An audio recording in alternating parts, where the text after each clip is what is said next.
Fast forward, in our channel, so AGH Politics Avenue. Podcast or set trend and because big headlines. And a jumbre na idibi exomo ewaha. Any dim ya black simu. Say ende AD kanyam. Step. Ubit me a subscribe to the channel. Hit on notification bell so share na afo so answer into me NKB unia. Yambo ingwa aye political hawis eje demam. Enye asem koto akra. Na ningina say legal practitioner bi ende wa hate hard on aye nanado dan kwa Ǎlěrť-Addo. Tama na owutumi so omampanyin na omuhwe CocoBod so onua enye asem koto akra opanyin no ameki a whole lot of expose bia onua enye asem koto akra eye katase share project kankan course ewo ho na wode eye mismanagement akoso ewo eye CocoBod NDC amayiko no ba ye omba ebeto ye no wode ho afodie ni nyina ede amana na adodan kwa Ǎlěrť-Addo ene naban Mr. say mo wan seminim na yehwe ne ko ene deba AGH Politics Avenue. Deviation. Actually, the problem of CocoBod was President Akufo-Addo becoming president and putting the kind of management. How is that possible? Yes, and I'm going to be very blunt on it because you see, it's not the institution and the framework that has been created to manage Cocoa. It's the individuals we put in charge of Cocoa the past 8 years. They have caused the mess, and we need to be very frank about it. You see, from 2017 to 2024, there was just a constant streak of losses that was made by CocoBod, and the losses was so huge that you couldn't imagine what was happening. And at the time, Cocoa was doing well on the international market. So from 2021, let's say even from 2020. We made a loss of about 199 million Ghana cedis. The following year, 395 million Ghana cedi. The following year, 78 million. We went as high as 400 and something million Ghana cedi. Wait. Now, what's the source of those? No, this is CocoBod data. This is CocoBod data. So you can the losses that CocoBod had been posting. Yes. This is CocoBod data. From which year exactly? From 2021, 199 million cedis. Okay. 2022, 395 million cedis. 78 million 2023, then 275 million, then 426 million. And so it's been constant streak. So you would recall that somewhere between the 2022-2023 season, when we did the cocoa bills restructuring and under the DDEP, and the payments for those bills that were due were moved from beyond 2024, 2025 to 2028. They came out and said that they've chunked a profit of about 2.3 billion. Yes. You remember that? Yes. And that was the only artificial calabule profit. What do you mean? That was announced at the time. And so that was the only time that they announced something different apart from losses. And so it's been constant mismanagement, constant underperformance in the past 8 years. And that is what has brought us this far. We lost, because of this mismanagement, we lost our cocoa syndication.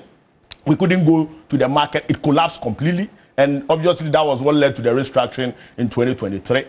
There were other issues that has to do with just over-procuring things that were not needed. In fact, the last 8 years, the agronomic responsibility of CocoBod was completely ignored. You know, CocoBod has two responsibilities: the agronomic responsibility and the economic responsibility. So they are supposed to help the farmers to be more productive, to produce more, to be more efficient. In the last 8 years, the activities that we have done in the past to support the farmers, like the free fertilizer, the spraying exercise, and even the extension services that is offered to the farmer, was completely taken away.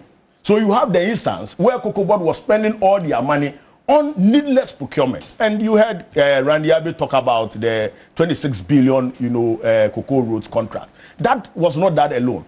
In fact, 4 days to elections, they were issuing LCs of about $48 million to buy cocoa sacks. Meanwhile, the cocoa sacks that were bought in 2021 are still in the stores. They have about 94,000 bales of the cocoa sacks of 2021 in the stores, some of which they used last year, 2024, 2025, 2026 season. And what is left can be used for 2026, 2027. Yet they issued LCs of 48 million to buy some bills.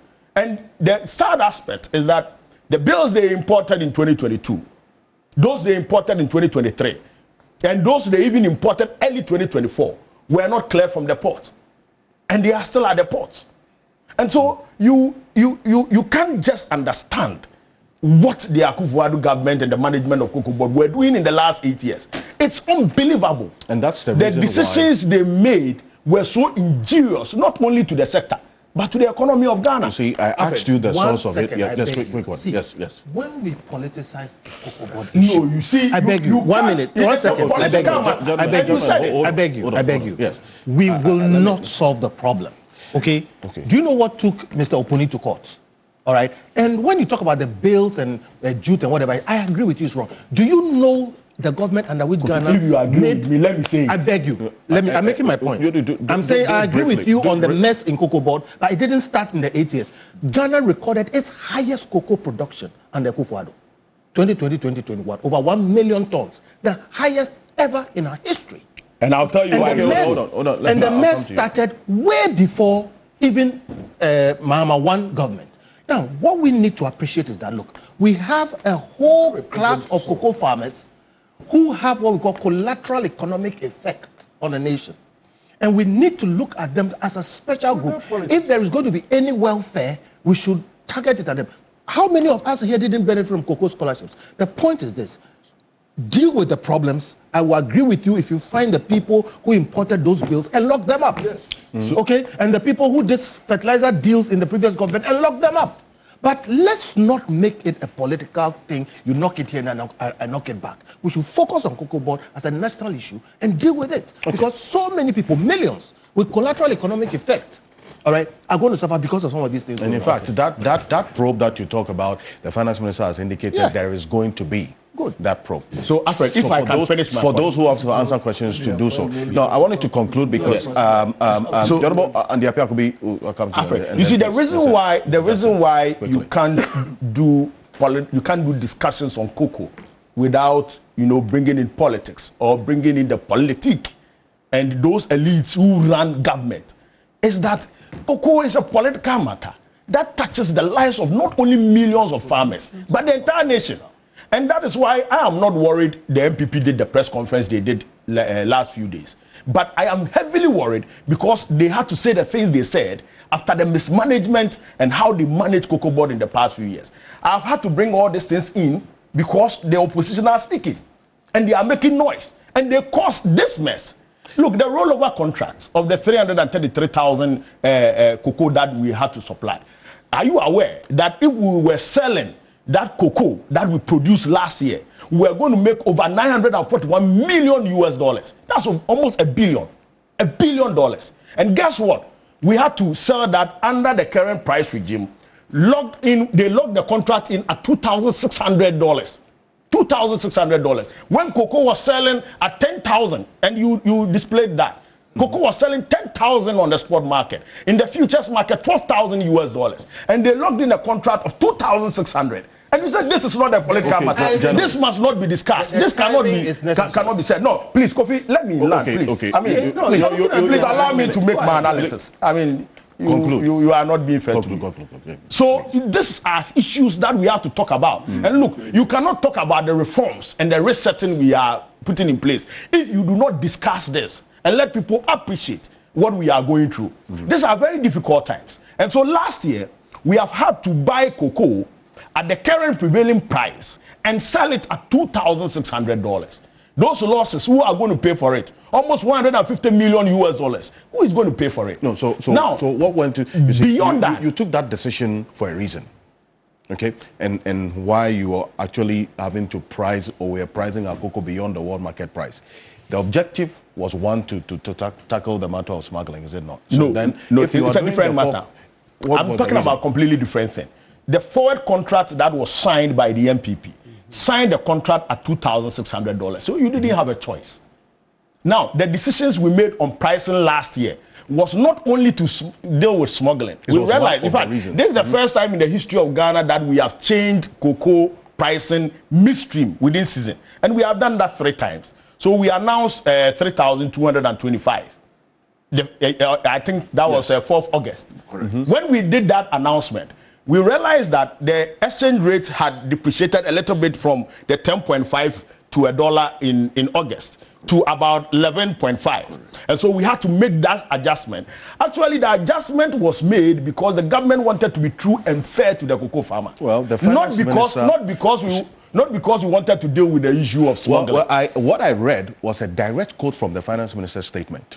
He specifically indicated on Thursday that this change in pricing within this short period that we saw was as a result of what was happening in Côte d'Ivoire.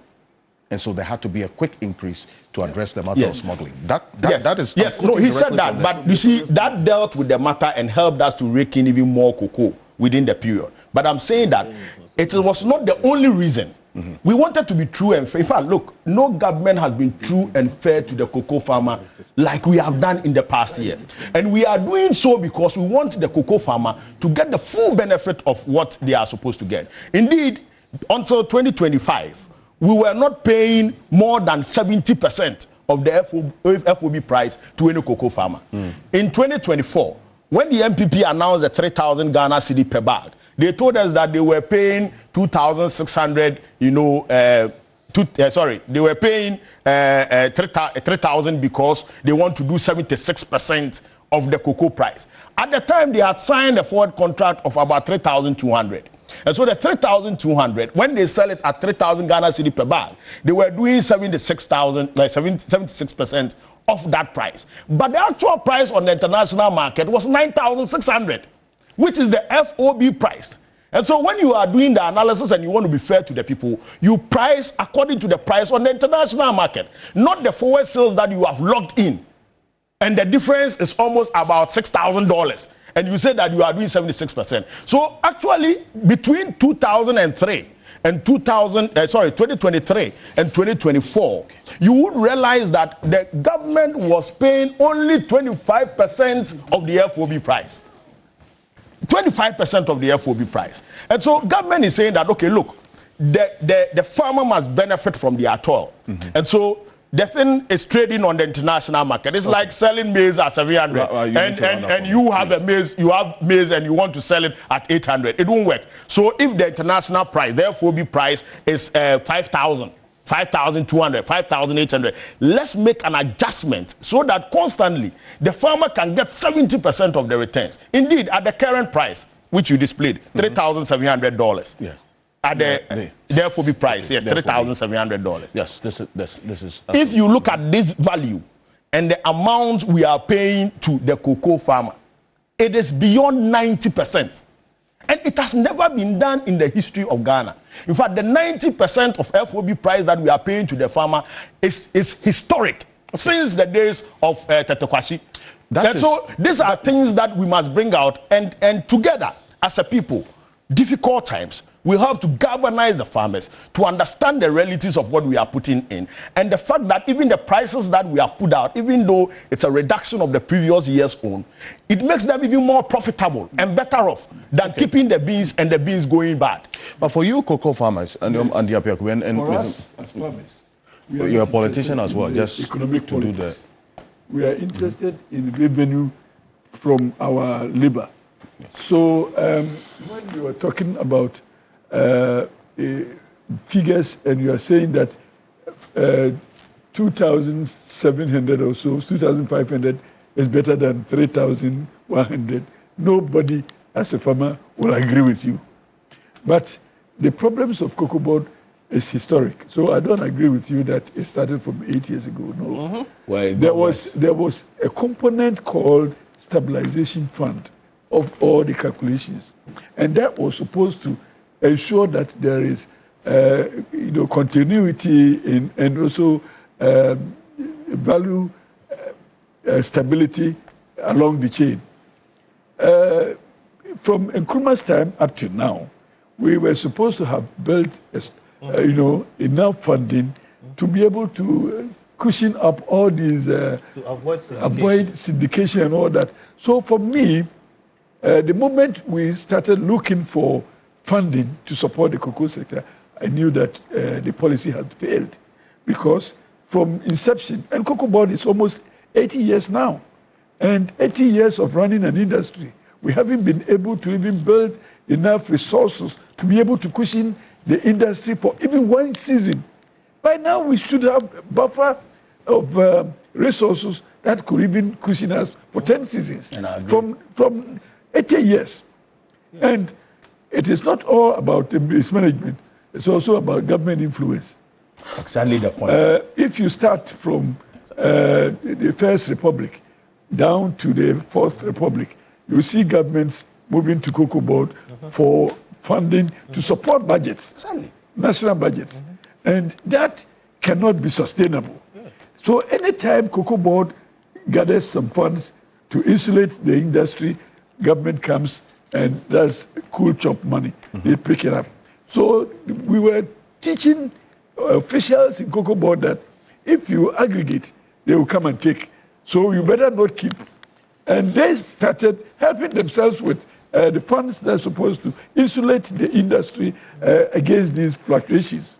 So you see, the problems are multiple in CocoBod. But again, I don't want us to even bring politics into it. All governments have done that.